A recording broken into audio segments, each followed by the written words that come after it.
Well, good evening, everybody. I call the special meeting of the Ames City Council for Tuesday, April 19th to order. And it's a workshop night. Happy to welcome Tracy, John, and staff. So we are working for an amended agenda, Council. The item 2A, first passage of ordinance adjusting sewer rates has been struck, and I believe that'll be taken up next week at our council meeting. So we'll go ahead and turn it over to Tracy and get a watersheds update. That sounds wonderful. Well, as you can see on my first slide, it takes collaboration and teamwork because a watershed is very large. It takes all of us doing pieces. Some do more than others, but it's an absolute collaboration and teamwork.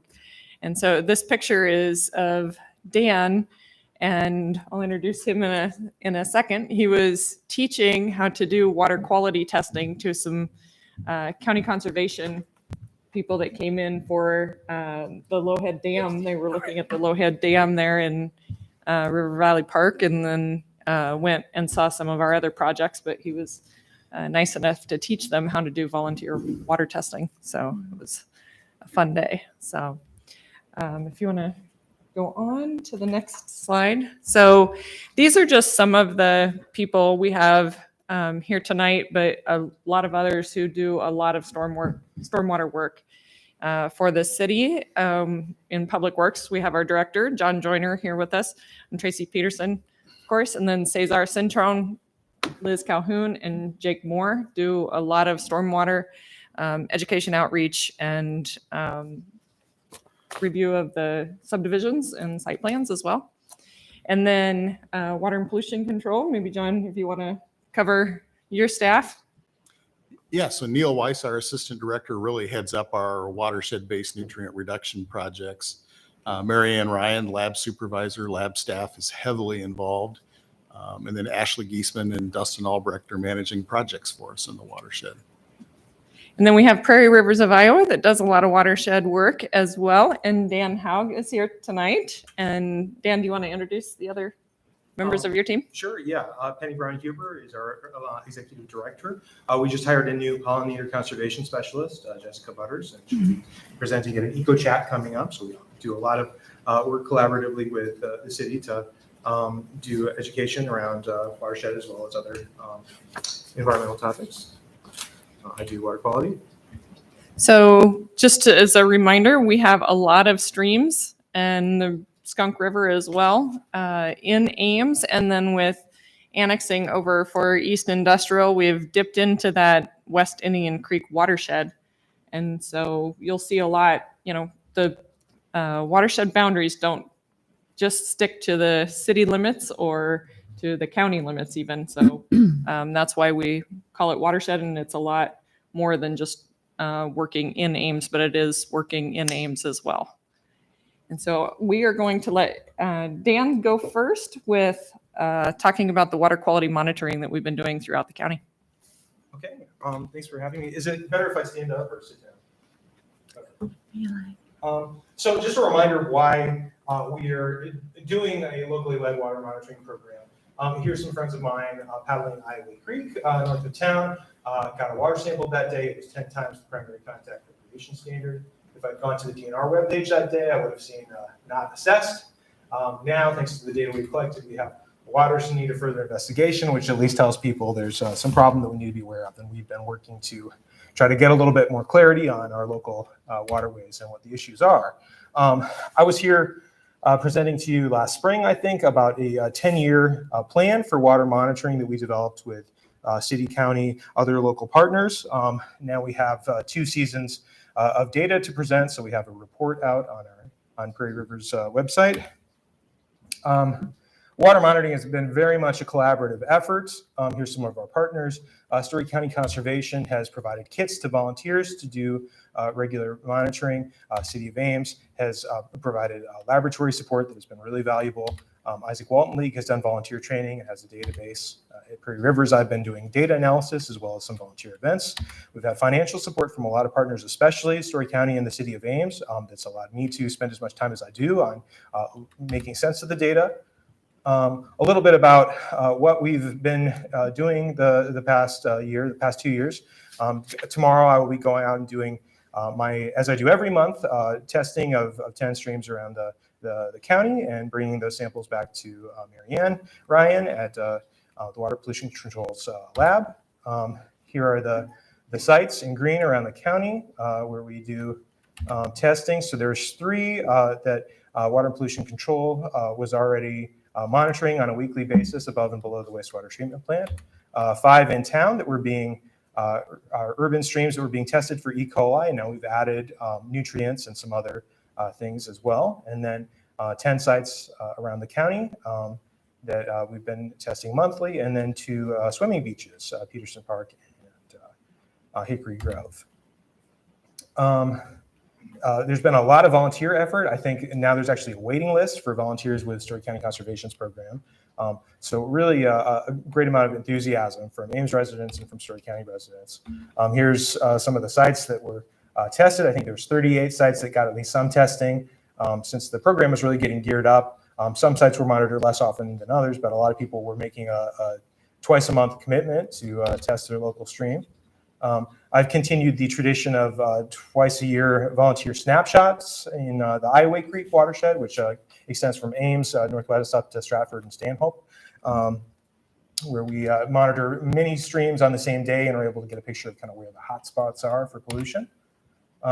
And I've been working a lot on interpreting pulling together and making sense of the data. And then the more challenging part, how do I communicate that to the public? So that's been doing things. Okay, once I figure something out, now trying to get the categories in something more relatable and color coding. So we tried some things with that this year. I'm not sure how successful that was, but really trying to make sense of things and communicate it.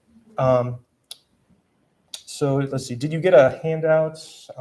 Yes. So yeah, that has accomplishments and findings. So we've broken out findings by kind of some of the major issues.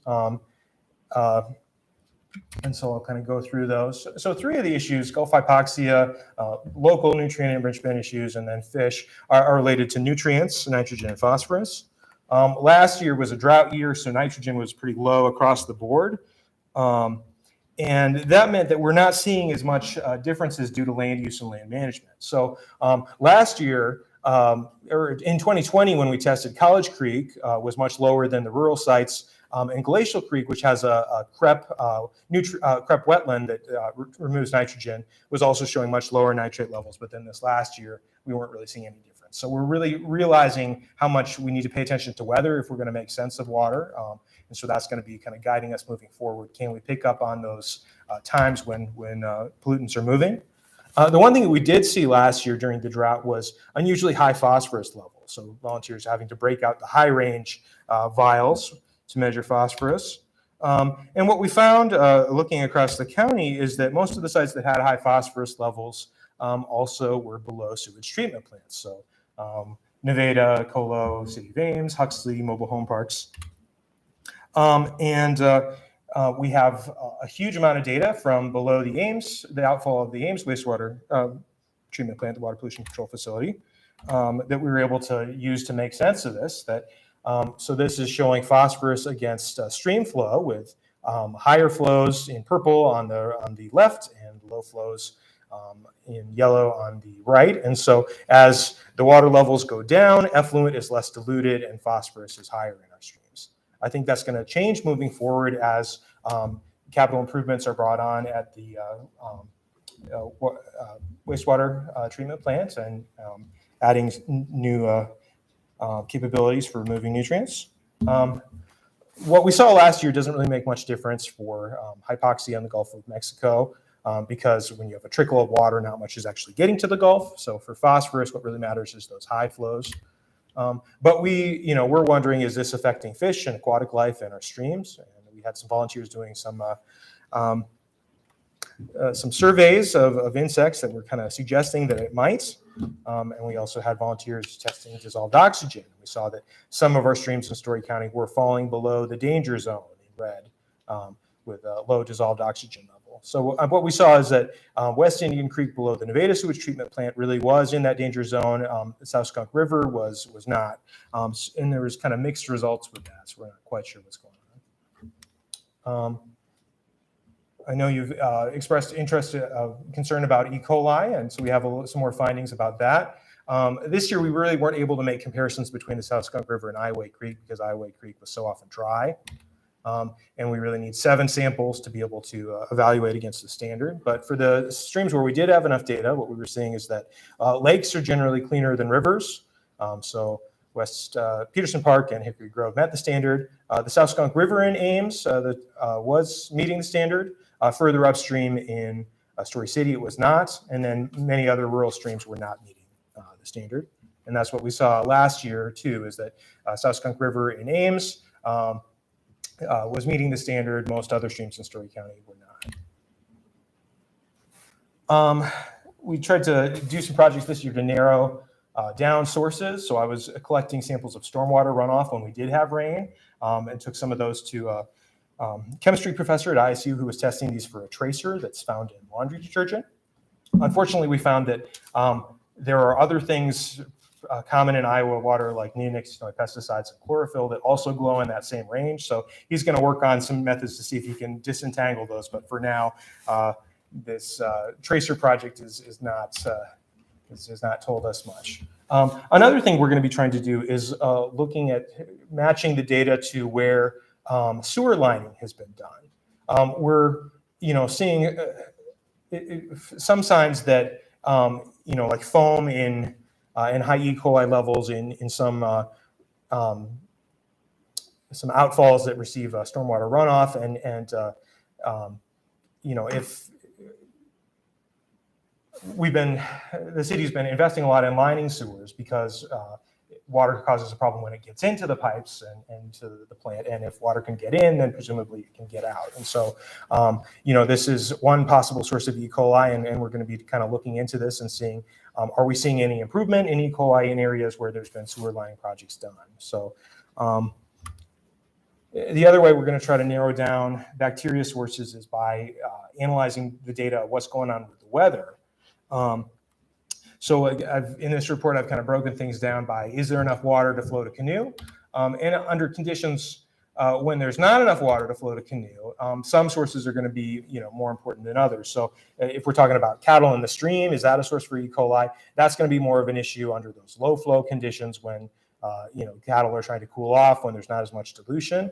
And so what we're seeing is that in some rivers, like the South Skunk River upstream of Ames, under those low flow conditions, we're actually meeting the standard. And so, that we can check that one off the list that, okay, probably not that big a concern. But in Ioway Creek and the South Skunk River below Ioway Creek, we do see, E. coli exceeding the standard under those low flow conditions where kids are often playing in the stream. And so maybe cows would be a concern there. So this is kind of what we're hoping to do is sort of use weather to disentangle many sources and to try to narrow down when and where and what might have an impact. Okay, erosion and sediments. We were hoping to get some data that would kind of reveal the influence of stream bank erosion and the benefits of projects like Homewood slopes stabilization here that the city has been doing to control stream bank erosion, but then this last year was so dry, we weren't really seeing the conditions where that would have an influence. What we were able to do was test stormwater runoff and see the influence of things that are washing off the pavement.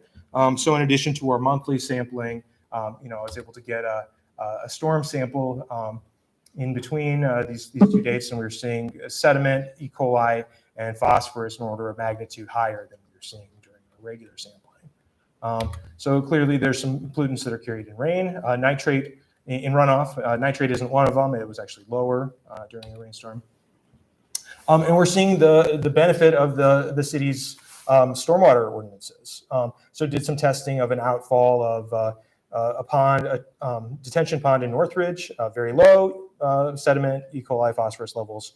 But my neighborhood, near Fellows Elementary School, is an older neighborhood, is not treated by any ponds, so the water from my storm sewers goes directly out, and we're seeing extremely high sediment, E. coli, and phosphorus levels. And so this spring, we really kind of got I have a little story that kind of highlights that connection and how we're helping to make it. So here's my house on Coolidge Drive near Fellows. That brown on the map is the storm sewer lines, and my neighborhood and much of northern Ames goes out a 60-inch storm sewer line to this little creek below the Ames High Prairie, and which connects to Iowa Creek. I was doing some testing with Ames High School students this spring, and then one of them sent me this photo of that little creek in the woods where the bike path kind of crosses from behind Ames High School. And hey, is this polluted? I followed up that evening, and it had mostly cleared up, but there's still these rusty deposits along the edge of the shore. Had a eco chat that evening and talked with Jake Moore and Liz Calhoun and Tracy. And so we started talking about what's going on here and did some digging. And what we found out is that there had been hydrant flushing in my neighborhood that very day. And so this was just rust being flushed out of the pipes, completely harmless. But it really shows you that, what goes down the drain is getting to that creek and having an impact. And so things that residents do that can prevent things from getting into this river making a difference. So, this kind of highlights the connections that we're hoping to make in people's mind with this kind of, investigation and outreach, and also the connections that we're making with between water professionals and city, county, and profits, and that, hopefully can help us address these issues sooner and, be more responsive. Thank you. Yeah. Are there any questions for Dan or about what you've seen so far? So I have two. That was very interesting. Could you give us a sense, Dan, of this is a phenomenal opportunity for us to understand how these watersheds work. Is this work being done all over Iowa, or is it inconsistent depending on where you are in Iowa? Could you give us a sense of sort of the top-down view of the state? Yeah. So, there's watershed projects going on all over Iowa. It seems like in many cases, the kind of only focus is, or the primary focus has been on the nutrient reduction strategy. And often there hasn't been this education piece. We haven't been looking at E. coli or other issues that may be more of a concern locally. I sort of feel like things are often fragmented. So, one reason why we did this monitoring project is because DNR no longer had the resources to have a citizen and have a volunteer monitoring program. So a few areas have stepped up. I think Polk County has a volunteer monitoring program. Davenport is doing some monitoring. Iowa City maybe, but it is very inconsistent across the And so is there an effort to try to collect this data on a statewide level? So in other words, is this work going to be done just for at least for the near future in isolation on what we're doing in our watershed? Or is this information also going to be gathered and somehow made use of on a larger basis? So some of the volunteer data is being gathered in I guess it's a national database that the Isaac Walton League is doing. But, what we found is that, unless somebody locally is working with the data, it doesn't necessarily get used. Like, I think that was one of the issues with the DNR's program is that, data was being collected, but often it wasn't being used unless local groups were taking a look at it. So, okay, that's helpful. A second question, this council became a lot more cognizant about the use of lawn fertilizers as we saw more development north of Ada Hayden. Yes. And we have a conservation easement in place that really provides some pretty significant limitations on what people in certain areas are able to put on their lawns. Could you speak to the council about should we be thinking on a broader level about the impacts? Because honestly, I was just focused on Ada Hayden and making sure that we were protecting that very important resource.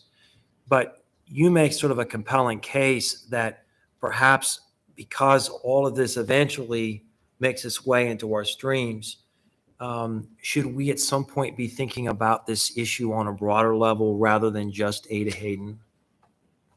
Certainly could, yeah. And I guess there's, a couple ways to approach it that you might prioritize neighborhoods that,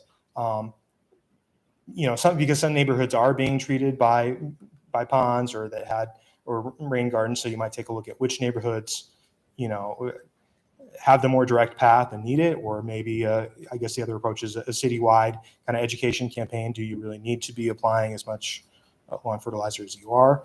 I guess one limitation I think that I'm seeing. I previously came from Wisconsin and Madison. That Dane County had a countywide phosphorus ban for lawn fertilizer, and that's an option that we don't have in Iowa because there is state legislation that preempts that kind of regulation. So there's often kind of cross pressure at the state level for.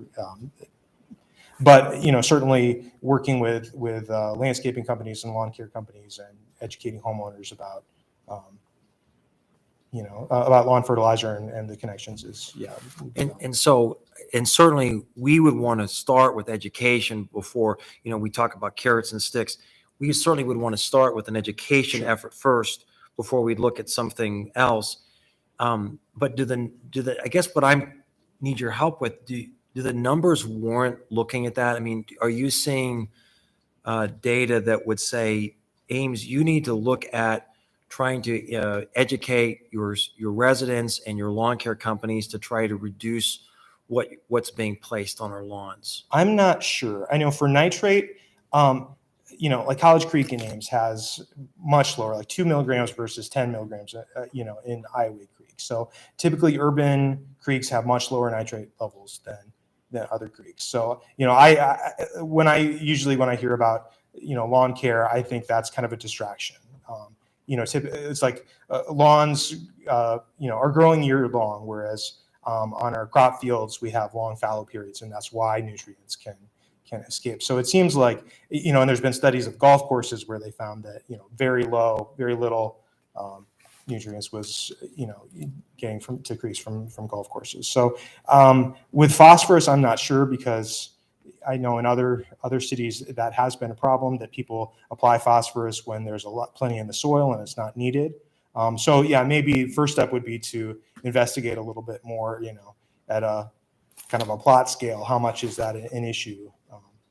Well, that would be something that perhaps you could work on with Tracy, that if the data warranted, then we could then respond by trying to engage our residents with more of an educational campaign about things we can do to do our part.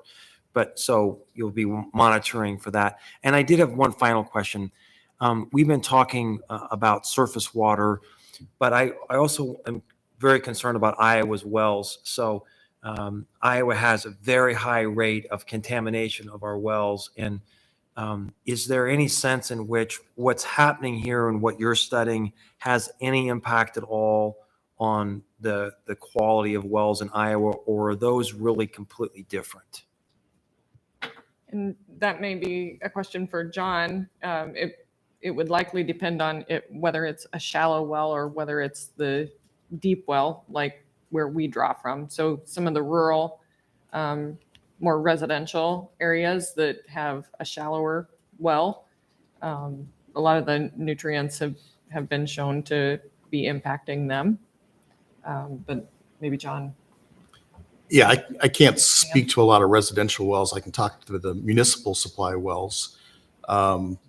Fortunately, what we see is that the aquifer formation in Ames is a highly reducing aquifer. So that means that the nitrates that are being pulled in from the river, they're actually being reduced and converted to ammonia by the time that it reaches our wells. And it's actually a beneficial thing to us, because the disinfection method that we use at the plant is chloramines. So we need the ammonia and the chlorine that we add to it together to get that disinfectant. Okay. Well, that's very helpful. You've had us laser focused on the runoff and the concerns about the Gulf and making sure we do our part, but I didn't want to miss out if there was anything that we could be thinking about with the wells. So this is very helpful. Thanks for answering these questions. So when we redid the Moore Memorial Park pond to enlarge that for flooding, the testing that we had done on the soil particles in that pond had high phosphorus.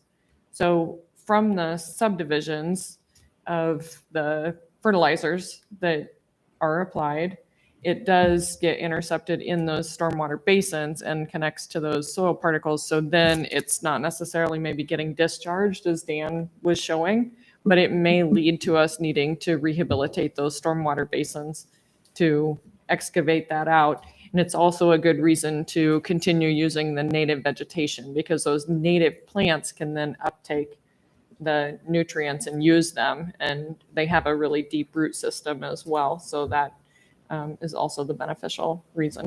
Great, thank you. Yeah, so one of our volunteers had done some testing. We're seeing some high phosphorus coming out of one pond, but then being caught by another. So yeah, that really speaks to the kind of issue of age and rehabilitation of this. Great, thanks. Good job. Yeah, so do you want me to? What I'm actually going to share are projects that Neil and his team are working on. So unfortunately, well, I shouldn't say unfortunately, they're on their way back from Wisconsin. They spent the last 2 days touring wastewater treatment facilities up there that have already made the move to nutrient removal. So they're investigating some technologies. But the projects that we've been working on are captured in that CIP project for watershed-based nutrient reduction projects. So you have given us $200,000 a year of funds to use in the watershed, targeting specifically nitrogen and phosphorus reduction. But that's not the only benefit that we're getting out of these, because there are other benefits that get stacked on top of it. Flood mitigation is an important element. If we start doing wetland projects or things like that, that's got a definite impact on flood mitigation. And conversely, it also is beneficial for drought mitigation as well, because both flood mitigation and drought mitigation both depend on keeping the water on the landscape and not letting it get away too quickly. We are now able to bank the nutrient credits that we get by doing these projects in the Iowa Nutrient Reduction Exchange. That's the place where these credits are being stored. And a year ago, we signed a memorandum of understanding with the Department of Natural Resources that allows us to continue to accumulate those credits, so that if some point in time the nitrogen and phosphorus goals at the facility change, if we've got these banked credits, they will let us rely on those as opposed to doing another really expensive capital intensive project at the plant. So the first project to highlight is the Datsun Wetland project. This is just northwest of Ames, due west of Gilbert. And again, this wetland project is going to come with the water quality benefits, erosion control, flood mitigation, habitat restoration, recreation opportunities. One of the things we've discovered in the last 2 years as we've started doing these watershed-based projects is that it requires us, just like Tracy started at the beginning, requires us to partner with folks that we've never worked with before. And this one is a great example of that, because the design of this wetland is being done by Ducks Unlimited. That's not a group that we would have ever had an opportunity to cross paths with before. So they're providing the design service. Story County is bringing the land to the project. We're doing a lot of the project administration, and the Iowa Department of Ag and Land Stewardship is providing the funding for this. So they're providing 100% of the cost of construction funding. So we are working on a 28E agreement right now with Story County and IDALS that will memorialize that funding agreement. As Neil noted here, this is a 20-acre wetland that is treating drainage tile runoff from 2,200 acres. And the modeling estimate is that it will remove 22,000 pounds per year of nitrogen. So we're going to be finishing design this year, and we're expecting that the construction will take place next summer. So on a project like that, John, will there be signage and information for people? I mean, this is a great project. This is the first I've heard of this. And so it'd be fantastic if there was some kind of educational signage for people, scout groups, whatever, kids come out, and the public to learn what this phenomenal project is about. Will there be signage and information out there? I'm sure there is. I don't know the specifics of the agreement with IDALS, but I frankly would be surprised if they would be giving us money without requiring us to put some signage out there. Yeah, great.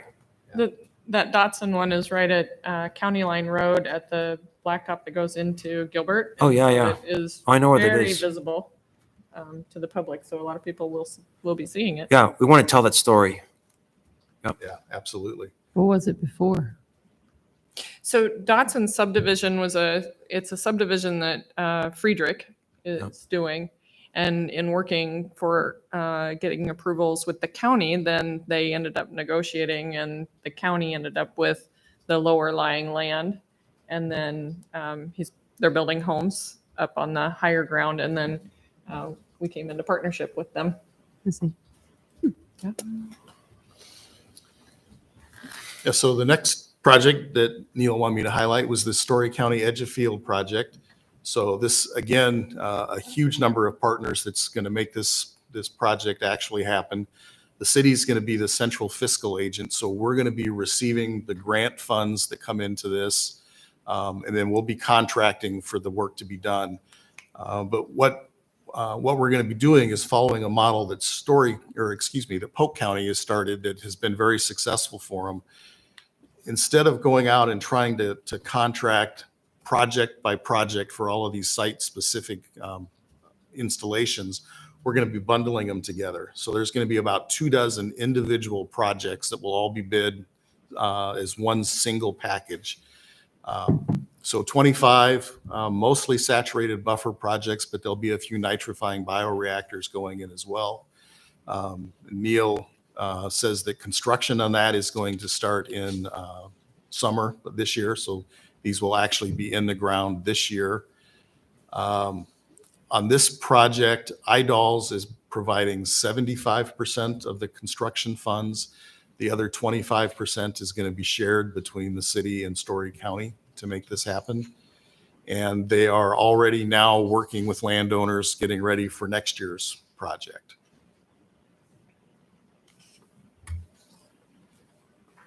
The Soil and Water Outcome Fund is an offshoot of the Iowa Soybean Association. We've been working with them for the last couple of years.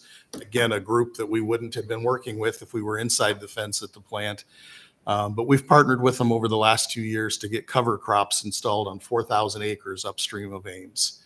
So based on the modeling that's been done, that generated about 120,000 pounds of nitrogen reduction, 7,000 pounds of phosphorus.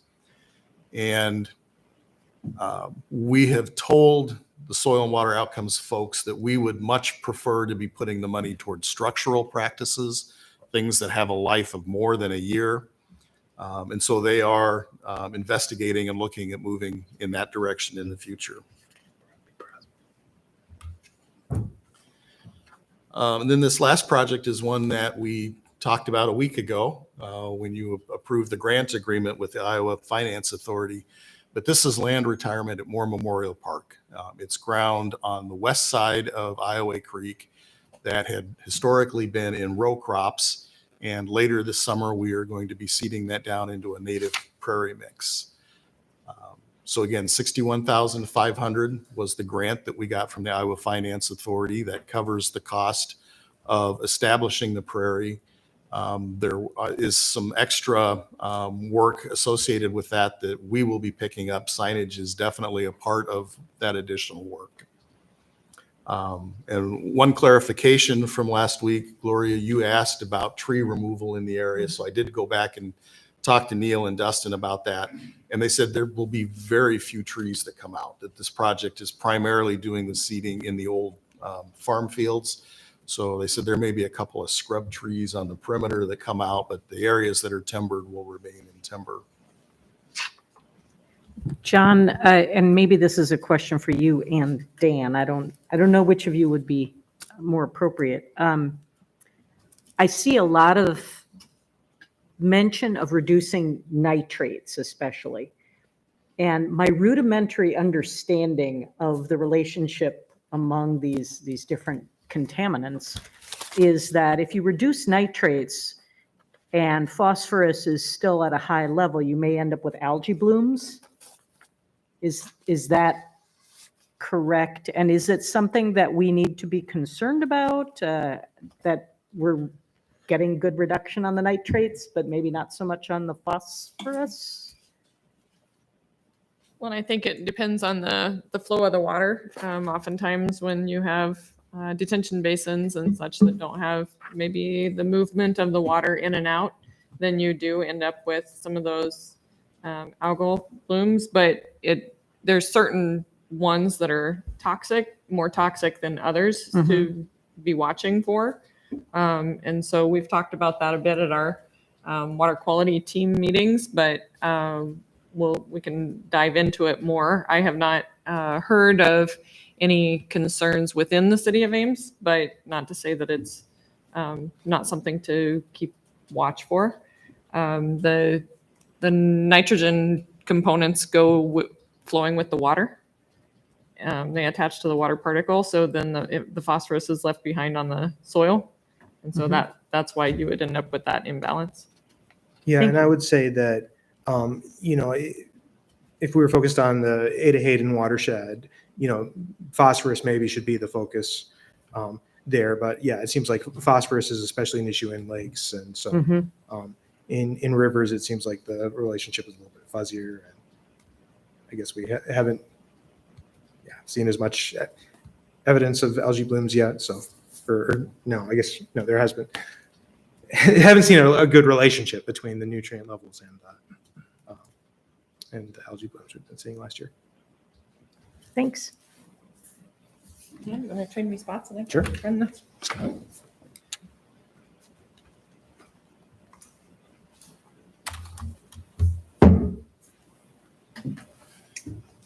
Okay, well, I'm going to hit on a couple things that you've probably already know and maybe a few things that you don't know. So Public Works, we oversee the MS4 program in general, which is the Municipal Separate Storm Sewer System. And so, as Dan touched on, anything that goes down the storm drain goes straight to the creeks, and then sanitary sewer goes to the wastewater plant.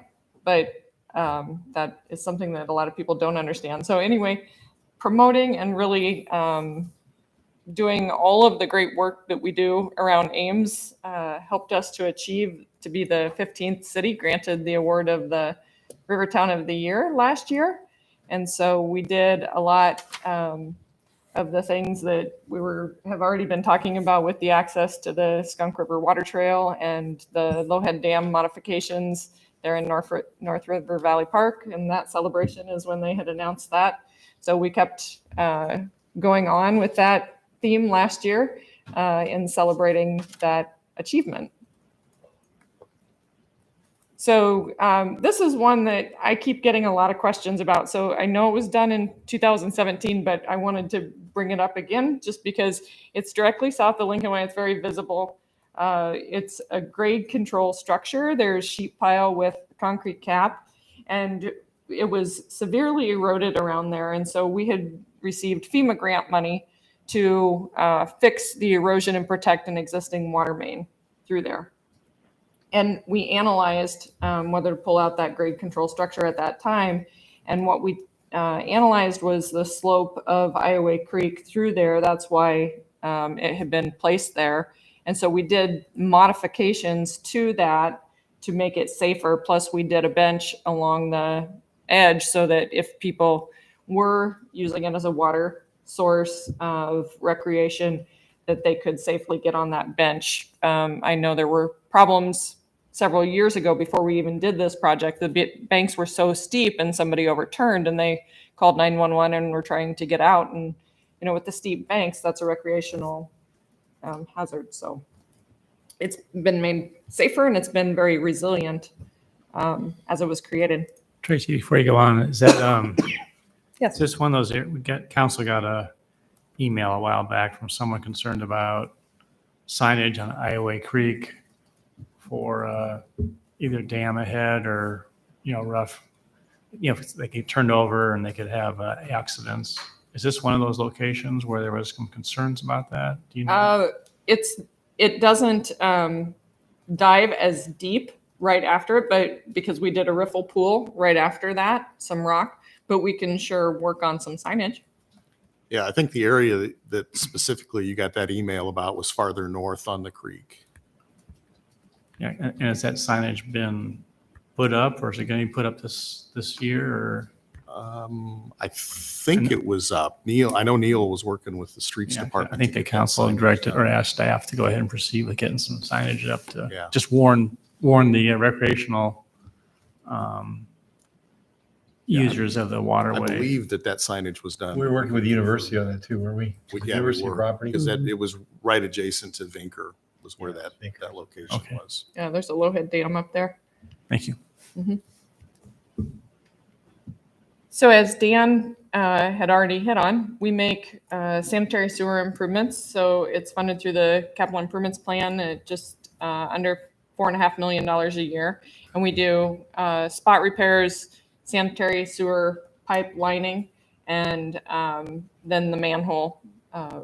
If we need to fix anything in an environmental area, we come out and do a lot of environmental assessment, and we with all of them have that conversation as well, if especially if we're going to be physically digging in the environmental areas. So upcoming projects, as you can see, we're going to be around the high school area, and so we've been meeting with the those interested in the prairie, the adjacent property owners, and recently dropped some trees ahead of the April 1st BAT timeline. And then we'll be coming in, we're working through DNR on that one as well. That also goes over adjacent to Vinker Golf Course. So then we're working with them and Iowa State. And then there is a section south of Highway 30 along Whirly Creek. And so we've just been doing some survey now, but we're going to be reaching out to them, and it ends up another one of those, similar to Munwoods. It's in people's backyards. It's in a natural area. So we'll be having a lot of conversation of what that looks like. And then the other area is Manat's Dayton area. It's on the west side of Dayton Avenue. And then Basin 12 here is kind of the downtown area. And so there we'll be continuing that work. The South Grand and South Fifth Streets, we had installed a wetland. It takes a watershed of 92 acres, and it treats not only the water quality volume, but the channel protection volume, which is one that leads to reducing erosion. And so it can handle about a 3-inch rain. We've been so dry that it's only had little puddles in it so far. So we've appreciated that, and we're continuing to get that vegetation established. And IDOLS had contributed $100,000 towards that project. The Welch Avenue project as well. We've had a lot of conversations about those tree trenches and permeable pavers. We're going to continue to plant and get the vegetation established below the trees and in the planters. IDOLS had contributed $100,000 towards that project as well to treat the water quality volume, which is 1.25 inches of rain per acre. And that water goes directly into College Creek right there on the north side of Lincoln Way. We've already seen a picture of this tonight. Homewood slope stabilization. That one was an extreme case of erosion. The contractor that did that work in the upper left, it was the owner of the company who said that he went over the edge the first time in the equipment. He wasn't going to send one of his other guys, and he said he's done a lot of projects, and that was one of the most intense. But they needed to create this staged approach at the soil excavation. So one would remove, toss it to the second one, toss it up, get it in the truck to haul it off. But now it's a very nice slope. And we are establishing native vegetation. We've put a very durable mat underneath that vegetation so that it'll continue to be stable. That's had even though we haven't had significant rains, I have been back there after some of the rains we've had because I run back on that trail. And in the past, you've had a little sprinkle and then it'd be all flooded out. And that has made an enormous difference. So I'm anxious to see as time goes on, as things settle out, how that continues to play out. But that looks to be a tremendous benefit for the access to that trail. Yeah. Yeah. There was, I mean, a tree at a time just would be over Oh, the yeah, trail. It would be full of mud. And so we had a groundwater seep up at the top, and then that would just take them down. We found them during construction and continued to find them. And then there was another one there mid slope. So it's, good to hear that we found the source. You have a ballpark on what it costs to make that happen? Just a That ballpark? one was, I think, just over 600,000. Okay. Which is under the 2.8 estimate that the first idea of exploration had come across my desk, that it concerned me a little bit. So hopefully this one will stick.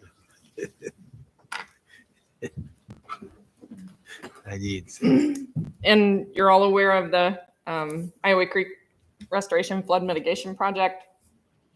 This is the one we have FEMA funds for and is under construction. We've removed about 750 tons of trash and car parts and tires, abandoned homeless camps. 750 tons? Yes. That's a lot.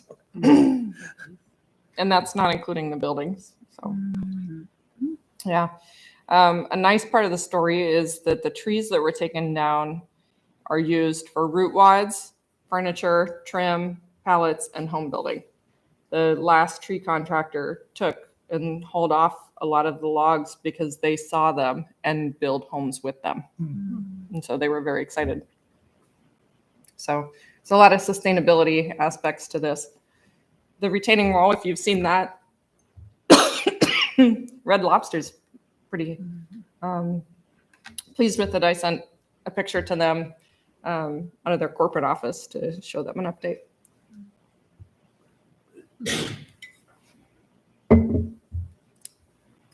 What's the time frame of that? Maybe you're getting to that. On the flood mitigation, Mm-hmm. we are waiting for it to dry out a bit so that we can then final grade and get some seed down. Okay. So here in April, May, we'll be really, I guess we're halfway into April now, so I should probably say further into May. The Brookside Park project, we've received 3 grants for that project now. And last summer, as we came out with a concept to start a conversation with the public, we held 3 meetings out at Brookside and received really good feedback for us to consider. And then we worked with stakeholders and have come out with the new alignment, new project here on the right side that we call preliminary plan. So there is a section in the middle where there's a steep slope that we worked very closely with Department of Natural Resources, river experts, and are proposing to basically relocate a section of the creek, pull that over into Brookside so that that slope can be more protected. And then that will act as an oxbow, which will take water from the storm sewer that flows right through there, and it will treat the water quality. So it'll be water quality improvements along with the hydraulic improvements through there. So we held 3 meetings here in March and April, and after the first meeting of us presenting this, they clapped. I don't get people clapping at my public meetings very often, but this is the second time in my 18 years here, I guess. So people have really appreciated our transparency and the public listening to the public and incorporating their concerns with the new layout. So where we are is we are estimating about 75 trees would come down. So really reducing the amount of trees that would be removed on private property. And then we analyze the condition of the trees that would be removed. The trees that would be removed will be incorporated into the project for the natural channel design and stabilization. And then the oxbow, as I said. So we will continue to work with the adjacent property owners. And then come this summer, we would have more meeting with the design and go into permitting and construction. Is that just the Oxbow? Is that just south of Blackwood Circle? Yes, Orchard Drive? Okay. yes. What does that say? Is that like potential public? What's that? Oh, a potential public access. Oh, yeah. So we were talking about recreational opportunities. Yeah. People were interested in how they can interact with the stream and possible water access for kayaking. Yeah. Great. And now getting into just some statistics on our MS4. We do all the, whoa, got advanced fast. We do the construction site erosion control inspections on both city projects as well as development, so you can see how the numbers fluctuate over the years. And then we also do the post-construction stormwater. I apologize, Tracy. Yeah. Could you go back to that? What does that mean, actually? I don't know any of that. I don't even know what I'm. On the watershed update, the construction site runoff control tracking. What do we take from that? Is there So- anything important for us to note? This is a lot of the, before we had this ordinance, a lot of the sediment issues in our streams were caused by the erosion control from construction sites. So this is just simply listing the projects, the number of projects. Yeah. I This see. is- Okay. Yeah, and then this is just listing the number of post-construction stormwater plans that we get. I don't know what I'm touching. It's changing on its own. So we work with other subdivisions. It must be timed. So we work with, we're working with Stonebrook subdivision on a management plan of theirs, and then there's storm drain art that is coming. I think at the next meeting, you're going to be seeing some. And so that's exciting. We work with the Ames Bee Club, Ames High, help to plant the biocells on 24th Street. And then we have the cost share programs. So rebates were really popular during the pandemic. We do a lot of public outreach. I was on the radio, KHOI this morning. And then we have the eco chats, and we have another one coming up. Of course, our October Watershed Awareness Month that we took as an opportunity to educate. And the mayor joined us at the Chad Bergacki event in the auditorium. I'm gonna It's like, a lot of speeding me up. And then that led to a film festival and a trash cleanup. So the stream cleanup, we removed 2,500 pounds of trash from Iowa Creek on October 2nd of 2022. You may see some of our staff in there. So it's 2022. or 2021, I should Yeah. say. Yes. And then we have another one coming up here. See if we can. We have another trash cleanup on April 30th in Iowa Creek, and Stash the Trash overlaps that with April 29th and 30th.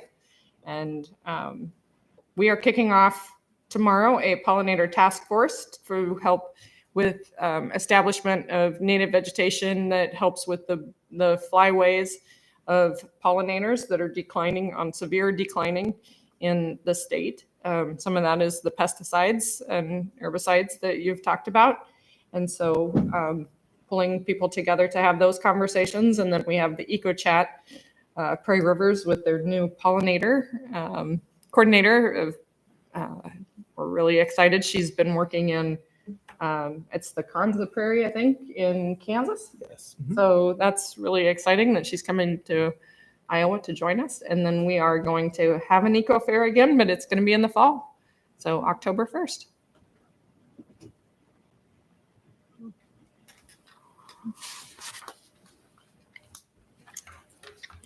I think that's all I have. A lot of stuff. Any questions?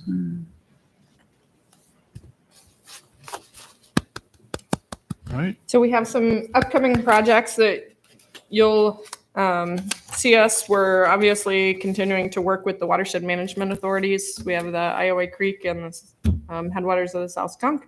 And so you'll see reports coming from those.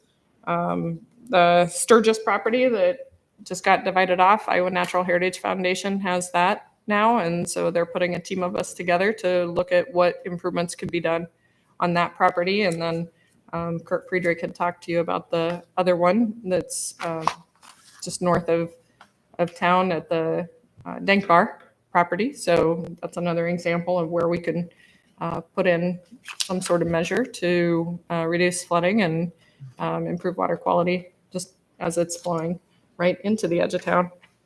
And so far, science nights have been canceled, but we'll kick into those again when they start having them again.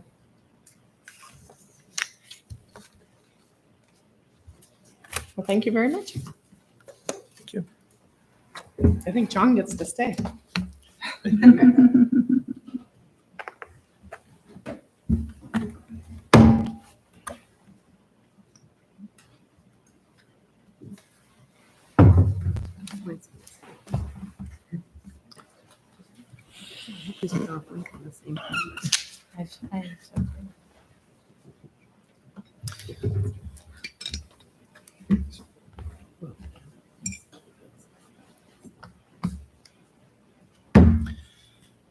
So if there's a couple things that indicate spring is here, one's the return of robins, and one is the annual discussion of projected balances in the water and sewer fund. So that's what we're gonna cover next. There was a lot of information in those slides that I gave you in your packet. I'm gonna not cover all of them. I'm gonna try to touch the highlights that just tell the story for the public that may be watching. But I want to walk through some national and statewide trends and rates, talk about how we determine what the need for revenue is in the water and sewer utilities. Just show you quickly then how we translate from revenue needs to rates. And then before we look for any direction, I'll show you an example of what that looks like on a customer's utility bill. So there's a couple of national surveys that we keep a close eye on. One of them is this Clean Water Index from the National Association of Clean Water Agencies. And it's looking specifically at sewer utilities nationwide. But a couple of findings from their most recent survey that they noted was that nationally, the average wastewater bill has doubled over the last 16 years. And they noted that just in the last year of their survey, that nationally wastewater charges went up by 2.9%. During that same period of time, the inflation rate was at 1.2%, so it's going up at more than double the rate of inflation. And they noted that 2020 was the 19th consecutive year that sewer rates have outpaced inflation. And just on a high level basis, is this because of deferred maintenance or increased costs of maintenance? What is there any kind of explanation associated with that kind of rise? The answer is going to be different for every utility, but I think the generic answer is you always see these infrastructure assessments that come out from like the Consulting Engineers Council or ASCE, and they'll give infrastructure grades, and they'll rate water and sewer infrastructure, a C- or D+. I think this is an indication that the industry is reacting to that, and they're trying to up the investments that are being made into infrastructure replacement. Okay, thanks. So a different survey tool, this is from the American Water Works Association, but they look both at water and sewer, so that's kind of helpful to give a standard picture. But this is looking now at a 5-year window from 2016 to 2021. They noted that nationally, the average annual increase of a drinking water bill has been 3.7% per year. And on the wastewater side, the average annual increase nationally is 4.5%. And during that same period of time, the CPI was at 2.6%. So finding the same thing, that water and sewer nationally are increasing faster than the rate of inflation. So if we look at some Iowa trends, and this is a rate survey that we conduct annually, and of the utilities that we surveyed for drinking water, we found that in the past 2 years, 30 of the 39 utilities had a rate increase of any magnitude, that 18 of the 39 had an increase that was more than 5%, and 10 of the 39 utilities, or 26%, had had rate increases of a magnitude of 10% or higher over a 2-year period of time. And a very similar story on the wastewater side. The percentages are almost identical. So from our survey then, if we overlay that with the national surveys, 4.5% has been the average increase in drinking water rates in Iowa over the last 5 years, and sewer at 6.3%. So this actually reverses a trend that had been in place for quite a while, where Iowa rates were increasing slower. And the latest survey from AWWA indicates that maybe the pace had picked up over the last couple of years in the state. So how that compares to us, here's our pattern of rate increases over that same interval of time, the last 5 years. So on water, we had a year where we didn't do any rate increase. We had a year that we did a 7% increase. But if you just sum up that column of rates and divide by 5, we're at 3.7% per year. And on the sewer side, 1.6% per year. So just laying those again over that same comparison table, drinking water rates right on what the national average has been, but under the state rate, and on sewer, quite a bit under the trends, both nationally and statewide. Here's another way of looking at that data. This is a 22-year graph of our statewide surveys. So every stacked column there is a year that we did a survey, and a dot represents what a utility was charging a customer for 600 cubic feet of water. And there's 2 data points that I pulled out. The red dashed line there with the circles, that's the statewide median. So half the utilities in the state were charging more, and half were charging less than that amount in that given year. And then the solid green line there, those are our rates in Ames. So you can see in the late 90s, we were just a little above the statewide median. In that window from 2009 to 2014, when we were increasing rates for the new water plant, felt like we were making big rate increases, but you can see we were basically just mirroring what was happening to the statewide median. And then once that project wrapped and our rate increases slowed down, we have fallen quite a ways below what that statewide median is. So based on our latest survey, we were at the 30th percentile of drinking water rates in Iowa. So John, that's really encouraging. I'm curious if we teased out, because for smaller communities, this is a huge deal for our small towns to be able to do this. So we have some efficiencies because we're slightly larger. If you're able to do this and show our peer communities, how do you think this would come out differently? Every utility, you can pick out a story of what's going on in that utility based on their rates. I'd have to back out of the presentation here. And if it's too much, but I'm just curious your sense of things. I mean, this is a great story for the residents of Ames. It really is. So this is one of the communities that we always like to compare ourselves to. So the blue line up here is Ankeny. So you can see that for the last 20 years, Ankeny has been pretty much right on that statewide trend of what's been happening in their rates. That is fascinating.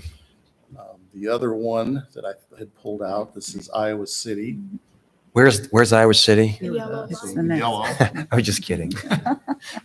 And again, there's a story there. In the early 90s, Iowa City built a new water plant.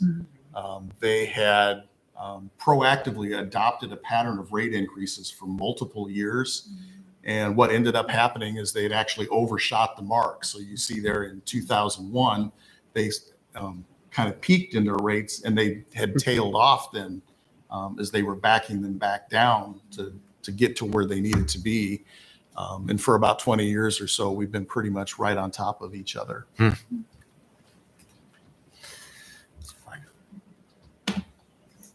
Thanks. Certainly.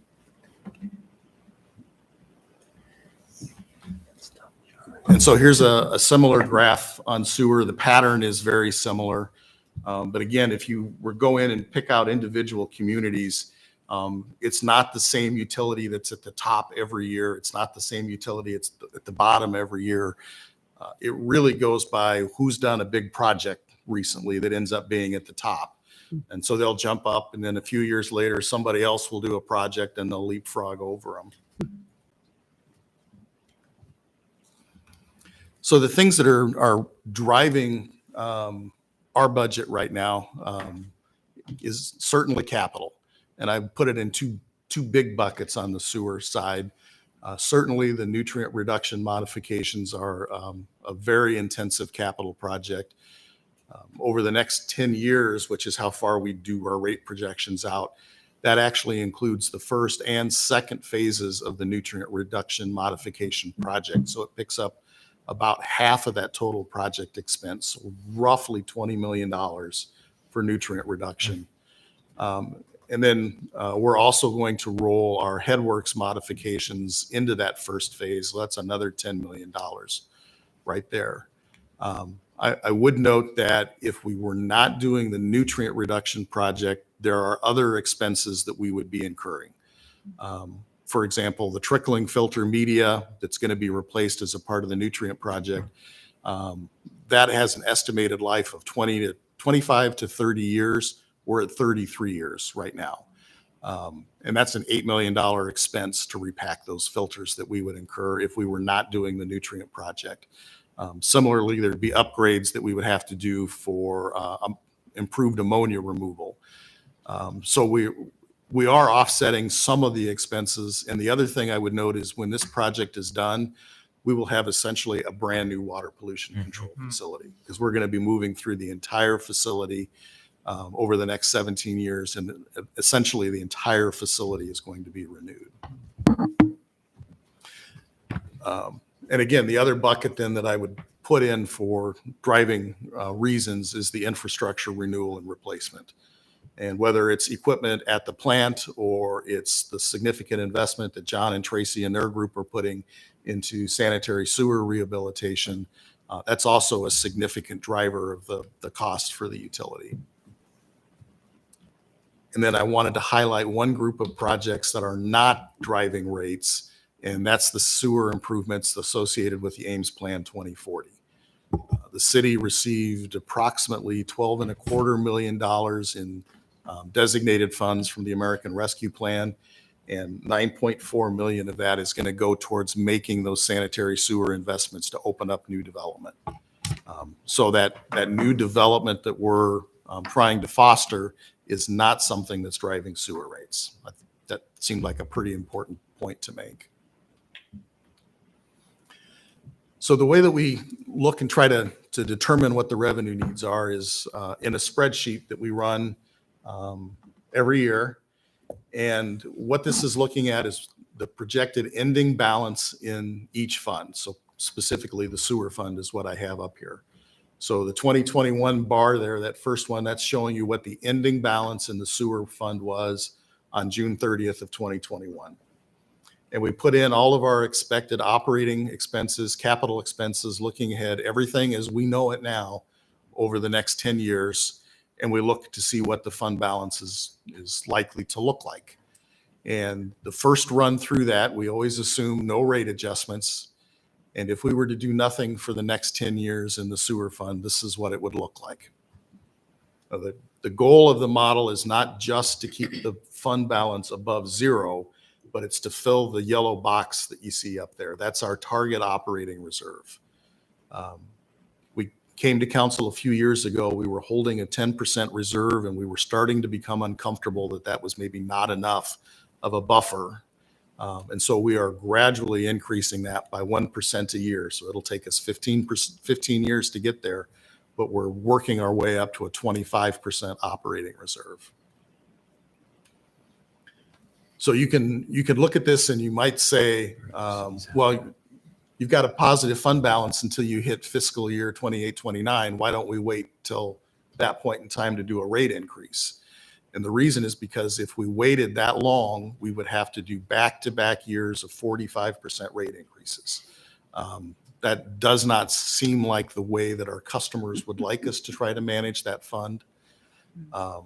So the things that I try to look at when I put together a pattern of rate increases, first, we need to make sure that we're meeting all the covenant requirements of our loans. So for example, the state revolving fund requires 110% coverage on operating expenses. So we need to make sure that we're meeting that. The next is to meet those target operating reserves. And then finally, and this is guidance that came from council maybe 30 years ago, when a 30% sewer rate increase was proposed, and we were asked to maybe come back a little sooner and do it in a little smaller bites at a time.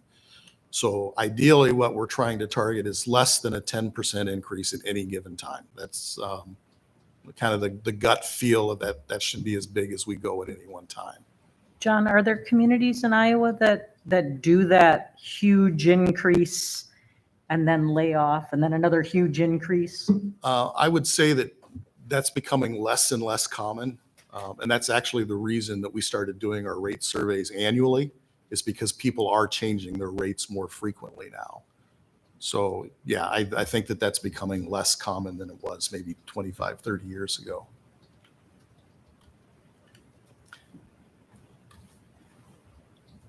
So taking a holistic look at both water and sewer, this is our projected pattern of rate increases based on what we know today.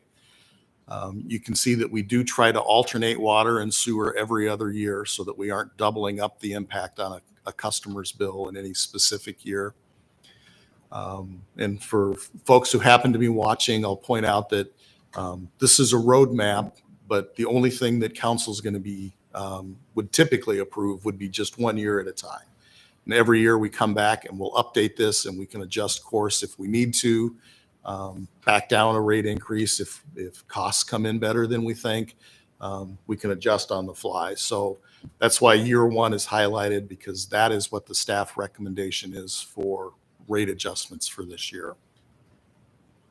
So if I take that bottom line on the sewer fund and we plug that into the rate model, this is what the pattern of rate increases looks like over the next 10 years. And it does kind of build up that balance there in the middle, you see, but that's right about the time where the first phase of the nutrient reduction project is happening and when the debt service will kick in. And that's why you start seeing the fund balance drawing down then over time.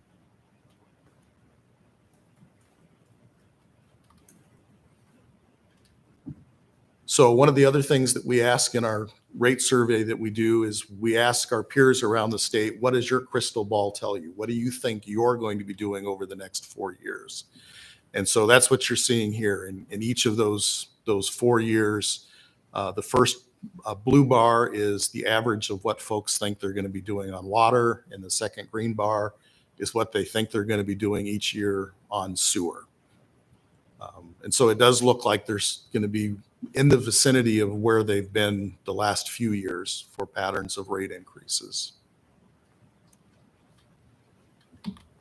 Another way to project forward is taking what that trend has been over the last 6 years and just kind of projecting it forward if the rest of the state keeps doing what they've been doing. So the bottom of the blue bar is the lowest water bill and the lowest sewer bill. The top is the highest water bill, highest sewer bill.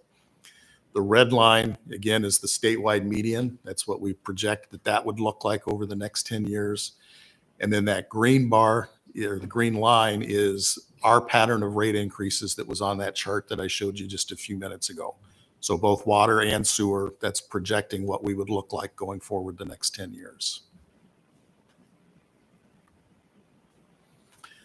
So here's the actual numbers that would show in the ordinance. The existing rates, a 5% increase. So that last column in red there, those are the numbers that would show in an ordinance if that was the direction that you opted to go.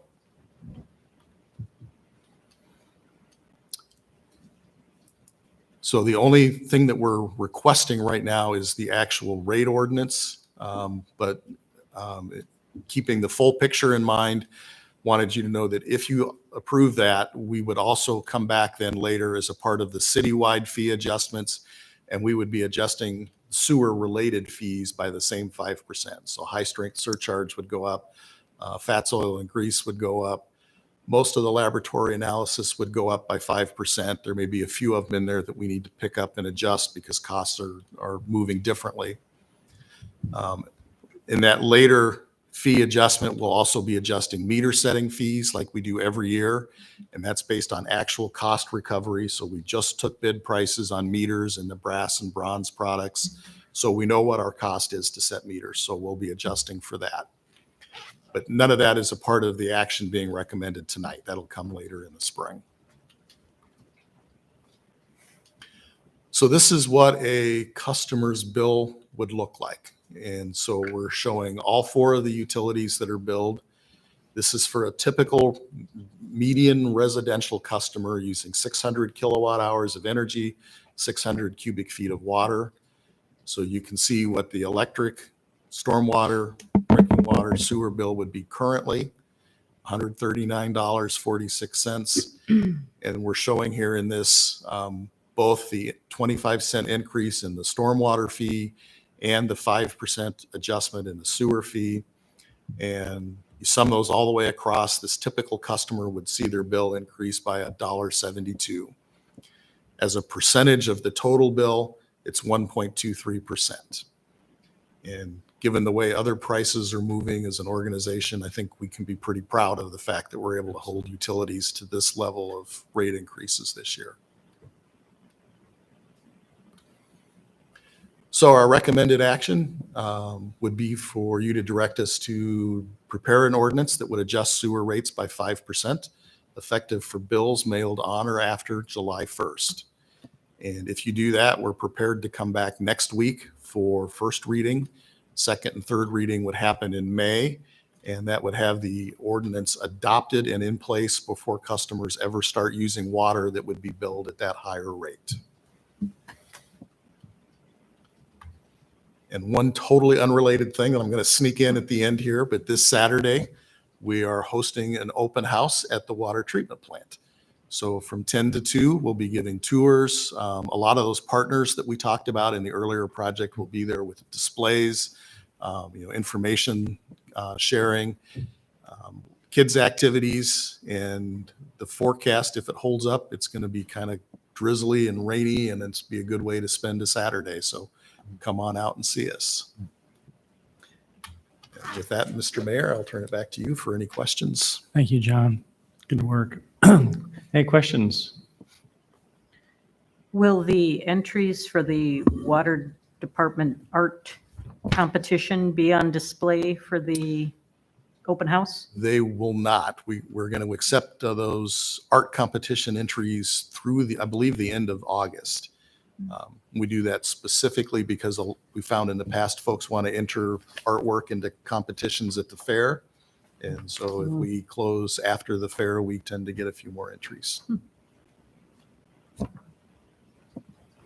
But all of the previous pieces that we bought will be on display. All right. Is there a motion to direct staff to proceed with the proposed, it's a 5% sewer rate, is that correct? Correct. And prepare an ordinance to bring back to council for next Tuesday night? So moved. Second. All right, moving second, any discussion? Those in favor say aye. Aye. Any opposed? Motion carried. Yeah, given the fact, I was looking at some of your inflation, that we only were at 1.2 or 1.4 or 2% inflation. It'll be interesting to see what happens going forward. It will be. So thanks to you and your staff for doing a great job. And how many years now is it that you have your gold star rating out there at the wastewater treatment plant? Is it 30 some years? We just submitted our 30, I don't know if it's 32nd or 33rd year. Pretty amazing. All right, thank you. We will move on to disposition of communications to council. There's 2 items tonight to consider. One's request for information regarding the price of City of Ames sewer services. You can refer that to staff, and the staff can respond directly to Ron and Margaret, if that's okay with you with the answer. Is there a Is there a motion? question? So moved. Second. All right, those in favor say aye. Aye. Any opposed? Carried. Next is an email from John Wilson regarding active transportation and transit use in Stonebrook neighborhood. I don't believe any actions required of this. They've given you your opinion, and it could be as early as next Tuesday. We'll have a report on that particular location. Okay. Unless you want to acknowledge receipt, if you want to send a letter to them. I don't know what our protocol is, but no actions required. Probably good just to have a, Thank you. just thanking them, yeah. You want to take care of that or should I take care of it? No, I will take care of it. Okay, all right. All right, one more item is, do we get something from Home Allies that was asking for, is that going to be on the agenda next Tuesday night? No, I think I informed Horace the proper way to handle that is they have to have a council member, the council comments, has to be placed on a future agenda, and you need 4 votes to place it on there. Okay. And then if it's on the agenda, you'll need 4 votes to see if you want to increase their All allocation. right, we'll refer that to council comments to see if there's anything on that. Okay. All right, council comments. Hey, Trevor. Hey. You're second to last meeting, is that correct? Yes, I will be here briefly next meeting to introduce the new person. No, we'll make you stay the whole time. Nicole didn't have to. Any comments tonight? I don't think so. All right, Bronwyn? Nothing for me. Thanks. Nothing. No. So there are some nights that I feel particularly proud of the city, and these are moments when we see the forward thinking of our staff and just planning for the future and the depth of analysis. I think we have a lot to be proud of our city staff. So this was one of those moments. Just our residents are well served by our staff. So thanks for their hard work. Awesome. All right. I will thank Trevor for his service since he will only be with us briefly at the next meeting. And thanks for helping us connect with the student government. Good. All right. Council, we got an email from a constituent regarding a bus that's parking on the street. That's going to come. Did they see it yet? I was going to put it in the packet. Okay, Unless they got it. Did they get it? It'll be in the next. It'll be in Packet. Friday's packet. I'll send that out. okay, very good. All right. And congratulations to the fire department. We had a very exciting ceremony yesterday. You wouldn't know that yours truly and Councilwoman Betcher pushed a 41-ton fire engine into the, with a little help from, I got this injury. yeah, look at Mayor. that. Look at that. Workers' Not comp. true. No, I think a little help from a thing called a motor in a, but anyway, what a outstanding piece of equipment that's been added to the fire department. Thank you, council, for your support of that. And I think there's awful lot of proud fire department staff members yesterday, and the fire chief did a phenomenal job explaining the tradition. So, a great addition to our community. With that, I'd entertain a motion to adjourn. Movie adjourn. Is there a second? All right, those in favor say aye. Aye. We are adjourned. Thank you. Yes, Tim, we should go out somewhere.